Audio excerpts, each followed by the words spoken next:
Bonjour à tous et bienvenue sur la chaîne Dans ton film, et aujourd'hui on s'attaque à la saison 2 de cette magnifique série Stargate Universe. Allez hop, générique.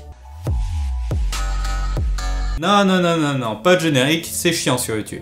Et dans le premier épisode, j'avais oublié de vous parler de la voix française d'Ellie, qui est celle de Cartman, ou celle de Christophe Lemoine, comme vous voulez. Et cette voix elle est vraiment géniale parce qu'ensuite quand tu le sais, tu reconnais toutes les petites intonations comme ça. Et je trouve que ça apporte quelque chose à Ellie qui lui est geek, ça rajoute vraiment quelque chose de super bien à ce personnage. Attaquons maintenant cette saison 2 qui est plus vive, plus tournée vers l'action, parce que c'était un peu une des critiques de la saison 1, c'est qu'elle s'attardait trop sur les persos, qu'il se passait quasiment rien en dehors du vaisseau, et donc il n'y avait pas d'enjeu interplanétaire. Mon avis c'est que c'est cool, il y a plus d'action, mais on est moins focus sur les personnages, donc c'est un peu à double tranchant. Les persos évoluent moins vite, et du coup, il y a pas mal de choses qui passent à la trappe, au contraire du rythme de la série qui enchaîne quand même pas mal durant cette saison 2.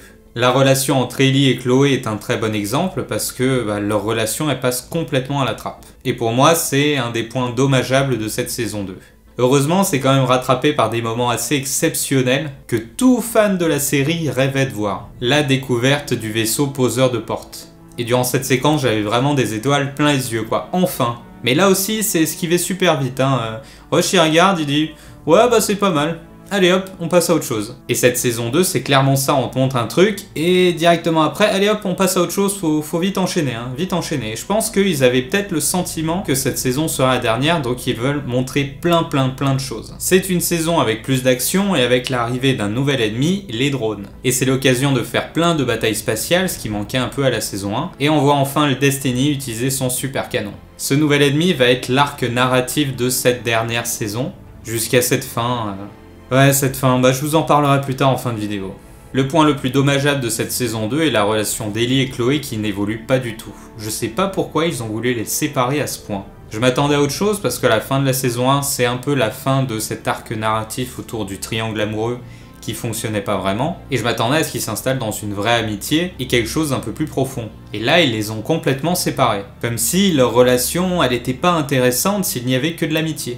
Et là-dessus, je suis pas d'accord. En revanche, j'aime bien l'évolution de Chloé, qui elle était une fille à papa, très intelligente certes, mais une fille à papa, et qui là devient une femme intelligente, qui veut rendre service et qui veut avoir sa place sur le vaisseau. C'est aussi une des premières avec Rush qui se rend compte de l'importance de sa présence sur le vaisseau, et à quel point en fait elle pourrait jamais faire autre chose d'aussi extraordinaire que d'être sur ce vaisseau. Mais là aussi, tout ce délire qu'il y a autour de Chloé avec sa transformation en extraterrestre, d'un seul coup c'est esquivé. Hop, on l'a livré aux aliens, les aliens nous l'ont envoyé toute propre, et voilà, c'est fini. Ils ont énormément insisté sur ce fil rouge, et au final ça tombe complètement à plat. Sûrement parce qu'ils ont beaucoup de mal à rendre utile ce personnage. Et dans cette saison, le vaisseau semble aussi beaucoup moins effrayant. On sent que c'est devenu leur maison et non plus un lieu de passage. Et puisque nous parlons du vaisseau, petite leçon de cinéma maintenant. Savez-vous pourquoi le Destiny et le Faucon Millennium sont tous les deux en très mauvais état? Eh bien parce que c'est beaucoup moins cher de trouver un vaisseau à la casse plutôt que d'en acheter un neuf. Non, je déconne.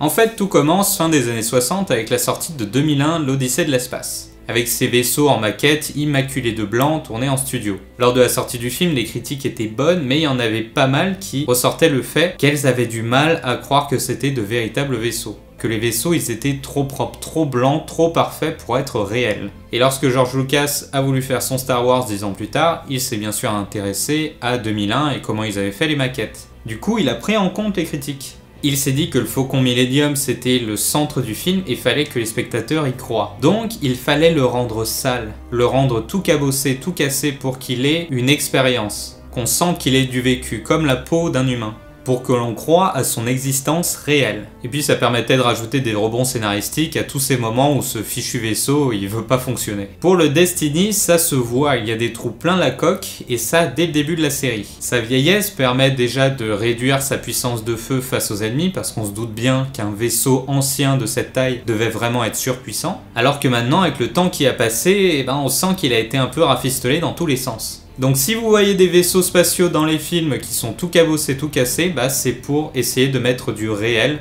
sur quelque chose qui n'est pas réel. Et le fait qu'il soit tout cabossé, ça permet aussi de lancer cette espèce de casse pour récupérer toutes les pièces détachées sur l'autre Destiny. Ça, c'est un des épisodes que j'ai trouvé excellent. Et le Destiny, on découvre enfin sa mission, celle de découvrir les secrets de l'univers.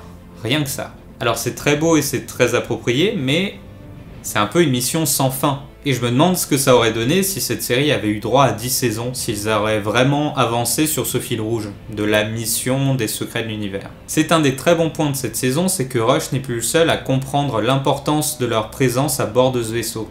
C'est d'ailleurs une très belle séquence lorsqu'il fait son discours et que les autres doivent choisir s'ils veulent rester ou non, et qu'une grande majorité choisit de rester. En parlant de Rush, il devient aussi beaucoup plus sociable dans cette saison, et il sauve une nouvelle fois tout l'équipage au tout début de la saison en faisant ce qui doit être fait. C'est à cause de Rush qu'ils sont sur ce vaisseau, mais c'est aussi grâce à Rush qu'ils sont toujours tous en vie. Mais bon, j'ai quand même trouvé ça moche que les scénaristes aient décidé de tuer Jean et Amanda. Pour Rush qui venait à peine de se remettre du décès de sa femme, et pour Ellie, c'était sa première petite amie, pour une fois qu'une fille s'intéressait à lui, et en plus elle était canon. Franchement, j'ai pas trouvé ça correct pour Ellie, et puis surtout c'est mis de côté super vite, son deuil, tout ça, c'est très esquivé. Pour Rush, c'était un peu différent. Amanda n'était pas dans son vrai corps, donc c'était un peu une relation à distance bizarre. Puis ça commençait à devenir chelou vu qu'elle changeait de corps à chaque fois. Donc c'était sûrement la seule finalité possible. Et dans cette saison, il y a un moment magique, c'est lorsque Rush ouvre enfin la salle de commande principale. Et quand je dis magique, c'est vraiment approprié, parce qu'à aucun moment ils expliquent comment il a fait. Bah il a trouvé le code, et bah voilà, il a trouvé le code. En revanche, de voir enfin cette salle, c'est vraiment cool, et ils arrivent à maintenir ce suspense sur ce qu'elle recèle pendant pas mal d'épisodes, jusqu'à ce que les autres découvrent tout. Là aussi, Rush se permet beaucoup plus de choses dans cette saison, car il est un peu le commandant du vaisseau, mais sans vraiment vouloir l'être. C'est bien pour ça que sur l'affiche, ils sont tous les deux à s'affronter du regard, parce que cette saison marque un peu le clivage entre les deux. Entre lui qui fait de la merde et lui qui fait ce qui doit être fait. En fait, il n'y a pas vraiment de combat, vu que Rush, lui, ne veut pas être le commandant, mais en même temps, des fois, il est un peu obligé, parce que lui, il est complètement incompétent. Dans cette saison, les enjeux intergalaxies se font beaucoup plus sentir, et j'ai pas vu ça autre part. Le fait de voyager galaxie après galaxie, ça donne un peu le tournis. Bon sang, s'ils avaient eu 10 saisons, mais combien de galaxies ils auraient traversé? L'humour à la Stargate est un peu plus présent, vu que cette saison 2 est un peu moins noire que la première. Notamment ce moment-là qui me tue totalement. Ça a un goût de merde.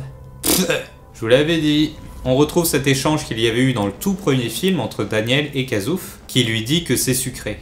Manioué. Cette saison est aussi marquée par des allers-retours dans le temps qui sont plutôt bien faits. De toute façon, sur les allers-retours dans le temps, c'est très casse-gueule, donc moi j'ai l'habitude d'éteindre mon cerveau sur ces points-là.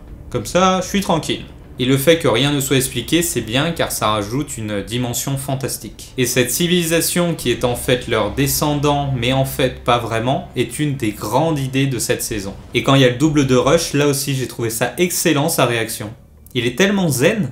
Oh salut double de moi. Attends une seconde, je finis d'écrire ce mail. Et les derniers épisodes de la saison sont vraiment foisonnants. J'ai adoré toute l'histoire de leurs doubles qui vieillissent et qui créent une énorme civilisation. C'est vraiment un épisode plein d'espoir et qui se conclut par ce dernier discours de Ray. En revanche, il y avait un truc qui me chiffonnait, c'est que leurs descendants ils trouvent refuge sur le Destiny. Ensuite, ils vont sur leur planète, mais leur planète est maintenant vide et inhabitable. Et ensuite, c'est pas expliqué où ils arrivent les réfugiés. On sait pas s'ils débarquent sur une autre planète, s'ils sont toujours sur le vaisseau. Ça, c'est ce qui va super vite, on n'en parle pas du tout. Pourtant, j'ai vu cette saison de 2 fois et j'ai pas retrouvé un moment où ils mentionnent « Ah les réfugiés, on les a mis sur telle planète ». Comme je vous le disais, on essaye d'accélérer dans cette saison. Et ça se sent au niveau du rythme sur la saison, car il y a vraiment des épisodes où on sent qu'ils ont été écrits au tout début, et ils ont un peu rien à voir avec le reste de la saison. Il y a Cloverdale que je trouve complètement inutile, Sans Pitié et La Peur en face aussi. C'est des épisodes où il se passe pas grand chose, alors que tout le reste de la saison on a vraiment l'impression qu'il court après le temps. Alors oui, c'est aussi des épisodes où on creuse plus les personnages, donc tu vas dire que je me contredis, mais il y a une différence entre un épisode qui fait caler le fil rouge de la série pour se concentrer uniquement sur les personnages, et un épisode qui réussit à lier les deux. Développement du personnage et développement du fil rouge de la série. Ce qui était mieux fait dans la saison, je trouve. En revanche, le double épisode confrontation en mi-saison est très bien équilibré entre avancement des persos et avancement du fil rouge de l'histoire. Et niveau guest, on est aussi servi avec Woolsey et McKay,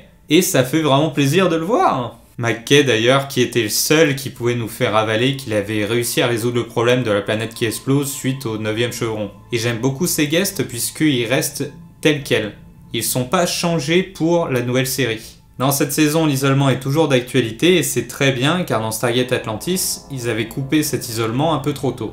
Allez, maintenant attaquons cette fin de série, mais surtout cette fin de franchise Stargate. La série fut annulée à la fin de la saison 2. Déjà parce qu'il n'y avait pas suffisamment d'audience, il y a même certains épisodes de la saison 2 qui se sont passés en dessous des 1 million de spectateurs, ce qui n'était jamais arrivé dans la franchise Stargate. Ce qui est dommage, c'est que le replay venait juste d'arriver, il avait de plus en plus d'adeptes et ça commençait à se ressentir sur les audiences. Mais les chaînes ne prenaient pas encore en compte les replays. Et deuxième problème, c'est que c'est tombé en plein milieu de la crise immobilière aux États-Unis. Et également de la mise en vente de la MGM, qui était détentrice des droits de la franchise et qui était en train de faire faillite. Pourtant, la franchise continuait à gagner de l'argent. Pour la MGM, la franchise Stargate, c'était sa deuxième meilleure vente de DVD, derrière James Bond. Avec la MGM qui était en faillite, il n'y avait que la MGM qui pouvait être forte de propositions pour lancer quelque chose de nouveau ou lancer une suite. Et comme la MGM, ils étaient à court de fric, ils pouvaient rien lancer. J'étais vraiment curieux de savoir comment ils allaient finir cette série, et lorsqu'ils découvrent les modules de stase, j'ai tout de suite compris. C'est quand même une très belle métaphore que les producteurs et les scénaristes ont pu faire. Pour les passagers du Destiny, il n'y a plus vraiment d'espoir, puisque toutes les portes et soleils sur leur route dans cette galaxie sont gérés par les drones. Tout comme la série Stargate avec cet avenir qui n'était plus vraiment possible, puisque cet avenir était géré par des financiers qui ne pouvaient pas vraiment faire de dépenses, et donc lancer une nouvelle saison. Du coup, face à ce blocage, il n'y avait qu'une seule solution, mettre la série en stase. Et découvrir cette fin de franchise 10 ans plus tard, ça a vraiment été douloureux pour moi. Et je pense que si je l'avais vu à l'époque, ça aurait été différent. Parce qu'à l'époque, la franchise de Stargate, ça avait une importance. Et je pense que je l'aurais vu, j'aurais été un peu triste pour la série. Mais jamais je me serais douté que pendant 10 ans, il n'y aurait rien. Non mais vraiment, vraiment rien, je vous dis. Et puis la franchise de Stargate, ça a vraiment une fanbase énorme, même encore aujourd'hui. Et quand j'ai lu que la série était arrêtée, ça m'a pas plus inquiété que ça. Quand t'as des séries comme ça, forcément il y a des choses qui se font même 1 ou 2 ans plus tard.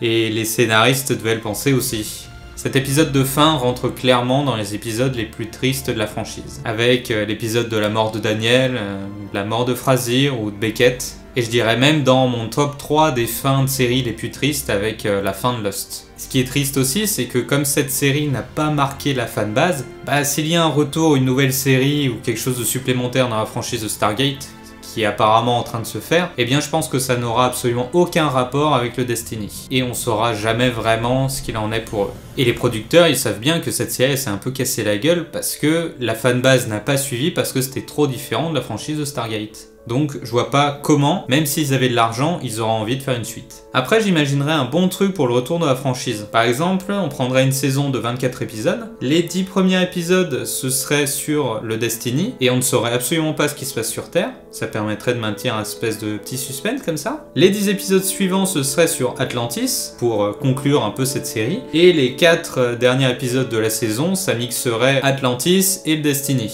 Moi, je trouve ça plutôt pas mal comme idée, ça pourrait faire un bon mix.